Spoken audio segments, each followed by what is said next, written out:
और भोजपुरी की मशहूर अभिनेत्री पाखी Hegde JP Yadav comedy show में जज का किरदार निभाने के लिए पटना पहुंची। इस दौरान बिहार में नई फिल्म नीति को लेकर रफ्तार मीडिया से एक्सक्लूसिव बातचीत के दौरान उन्होंने सरकार की नीति की काफी सराहना की। तो वहीं बिहार में फिल्म बनाने को लेकर उन्होंने कहा कि महिला प्रधान की भूमिका में मौका मिलेगा तो जरूर करेंगे। राजनीति में एंट्री के सवाल पर उन्होंने कहा कि अगर जनता मुझे राजनीति में देखना चाहेगी और मुझे सेवा करने का मौका देगी तो जरूर करेंगे।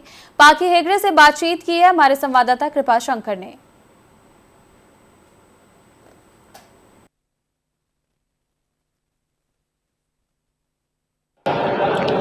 भोजपुरी की फेमस अभिनेत्री पाखी हेगड़े जी हमारे साथ इस वक्त पटना एयरपोर्ट पे हैं। मैम, पटना पहुंची है, क्या मकसद है पटना आने का? आज मेरा आने का मकसद है एंटरटेनमेंट, क्योंकि हमारा एक नया शो आ रहा है जेपी यादव शो, और बहुत ही इंटरेस्टिंग शो है।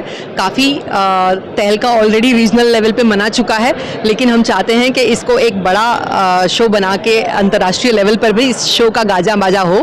तो इसी के आज इनॉग्रल इवेंट पे मैं आई हूँ और कल से इसकी शूटिंग शुरू हो जाएगी। आपकी भूमिका क्या है? मैं उसमें जज की भूमिका निभाऊंगी और आप लोगों को एंटरटेन करूंगी, और एंटरटेनमेंट हमारा मुख्य एम है। So we will entertain. Bihar में नई फिल्म नीति भी लागू की गई है, क्या किस तरीके से आप इसको देख रही हैं? फिल्म नीति लागू किए गए, क्या बिहार के कलाकारों को वाकई में काम? मुझे लगता है कि बिहार के कलाकारों को तो काम मिलेगा ही मिलेगा, बट उसके अलावा भी यहाँ की जितनी जनता है उनको उससे फिल्म सिटी बनेगी, वहाँ पे काम होगा, सब्सिडी मिलेगी, नए प्रोड्यूसर्स आएंगे। अभी बहुत सारी फिल्में जो हिंदी में बनती है वो भी बिहार की पृष्ठभूमि पर बनती है। तो आप सोचिए कि बिहार का इतना ऑडियंस है कि फाइनली हिंदी मीडियम से भी लोगों को यहाँ आके यहाँ की भाषा शैली को अपनाते हुए यहाँ का फिल्म बनाने की ज़रूरत पड़ रही है। तो इसी से आपको समझ में आ जाएगा कि अगर सब्सिडी दी जाएगी फिल्मों को तो प्रोड्यूसर्स को तो फ़ायदा होगा ही होगा, लेकिन यहाँ पर रोज़गार भी बढ़ेगा और काफ़ी सारी चीज़ें लोगों को उपलब्ध हो पाएंगी। दिनेश लाल यादव के साथ आपने काम किया, क्या आने वाले समय में उनके साथ कोई फिल्म आ रही है या किसी और के साथ? ज़रूर अच्छी फिल्में आएंगी और हम लोग काम करेंगे। मुझे अच्छी फिल्में आने का इंतज़ार है कि कुछ अच्छे प्रोड्यूसर्स, अच्छे कॉन्सेप्ट्स जो लोग चाहते हैं, अच्छी फिल्में बनाएं, तो मैं ज़रूर काम करूंगी। अभी फ़िलहाल मैं याशी फिल्म्स के तले एक बहुत ही बढ़िया फिल्म करने जा रही हूँ। जौनपुर में उसकी शूटिंग होने वाली है 31 तारीख से। आने वाले समय में क्या आपको बिहार की धरती पे चुनाव की बात करें या तमाम अलग अलग कुछ मूवियों को लेकर के बिहार के बारे में कुछ बना रहे हैं? मुझे लगता है अभी ऐसा कोई थॉट नहीं है, लेकिन ज़रूर मैं चाहूँगी कि कुछ उस दिशा में अगर मुझे मौका मिले कि मैं ज़मीनी स्तर पर कुछ काम कर पाऊँ तो मैं 100% इंटरेस्टेड रहूँगी लोगों की सेवा के लिए। सम्राट चौधरी से आपकी मुलाकात हुई, चुनावी वर्ष भी है, तो क्या अगला नाम जो है अभिनेत्री का जोड़ा जाएगा? भोजपुरी अभिनेत्री सम्राट चौधरी जी बहुत अच्छे व्यक्तित्व है और उन्होंने मुझे बहुत अच्छा समय देके नवाजा है। मैं बहुत थैंकफुल हूँ। इतनी व्यस्तता के बावजूद भी उन्होंने अपना समय दिया, मैं बहुत आभारी हूँ। और एक औपचारिक मुलाकात रही है और मैं चाहूँगी कि कुछ अच्छे नेता अगर हैं तो उनसे जुड़ के काम करने में आप ज़मीनी स्तर पर जेन्युइनली लोगों के साथ में जुड़ पाएंगे और काम कर पाएंगे। तो मैं चाहूँगी कि कभी भी जिसके साथ भी मैं जुड़ूँ वो जेन्युइनली लोगों के नेता कहलाएं, तब मैं जुड़ूँ तो मुझे दिल से खुशी होगी और जनता को जेन्युइन नोट पे मैं सर्व भी कर पाऊँगी।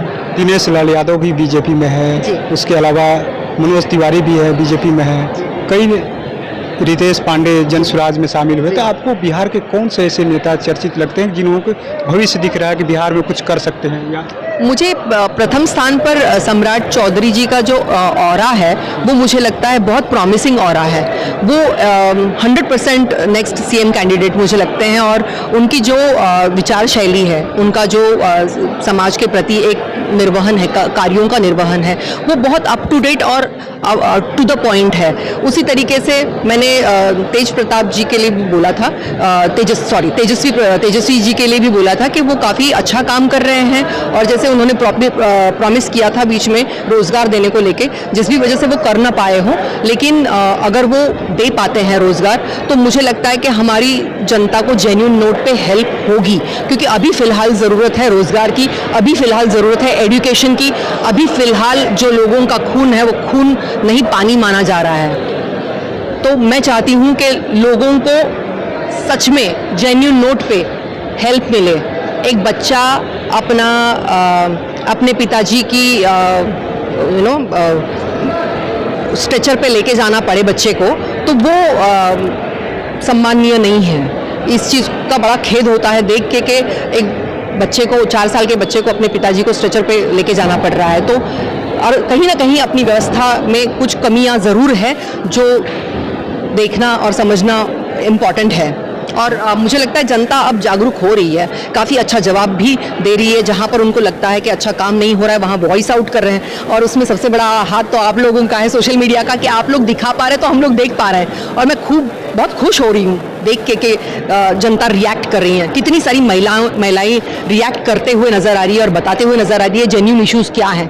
तो एटलीस्ट हम लोगों को अवेयर तो हो रहा है कि ये इश्यूज़ हैं जो कभी लुक्ड आफ्टर ही नहीं हुए हैं।